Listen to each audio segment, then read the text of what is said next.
Hello दोस्तों, नमस्कार। आप सभी का मेरे YouTube चैनल में हार्दिक स्वागत है। आज आपको हम रामायण कथा के बारे में बताने जा रहे हैं।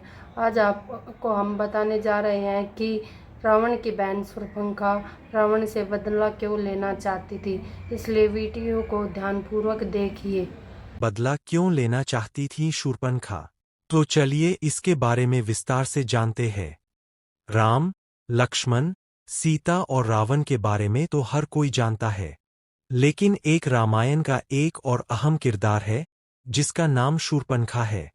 कहा जाता है कि अगर शूर्पणखा न होती तो रामायण भी नहीं होती, क्योंकि रामायण का पूरा युद्ध लक्ष्मण द्वारा शूर्पणखा की नाक काटे जाने के बाद ही शुरू हुआ था।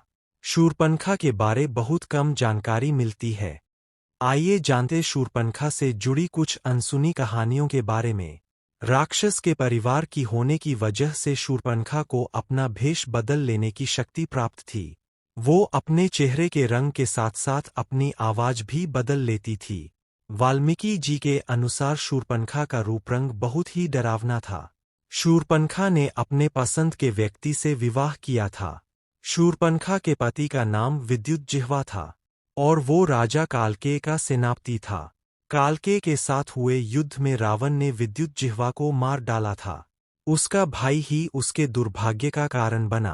पति की मौत के बाद शूर्पणखा ने अपनी पूरी जिंदगी लंका और दक्षिण भारत के जंगलों में बिताई।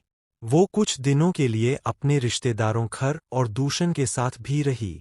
राम और रावण के बीच शत्रुता कराना कहा जाता है कि शूर्पणखा राम के रूप पर मोहित हो गई थी, लेकिन एक पत्नीव्रता होने की वजह से राम ने उसे लक्ष्मण के पास भेज दिया। लक्ष्मण भी एक पत्नीव्रता थे, इसलिए उन्होंने भी शूर्पणखा को अपनाने से इनकार कर दिया। गुस्से में आकर शूर्पणखा ने सीता पर हमला करने की कोशिश की, जिसके बाद लक्ष्मण ने उसकी नाक और कान काट दिए। हालांकि एक कहानी ये भी है कि पति के मारे जाने के बाद वो अपने भाई रावण से बदला लेना चाहती थी, लेकिन उसे रावण की शक्तियों का एहसास था। जब उसने राम के पराक्रम के बारे में सुना तो रावण से बदला लेने की उसकी इच्छा फिर से जाग उठी।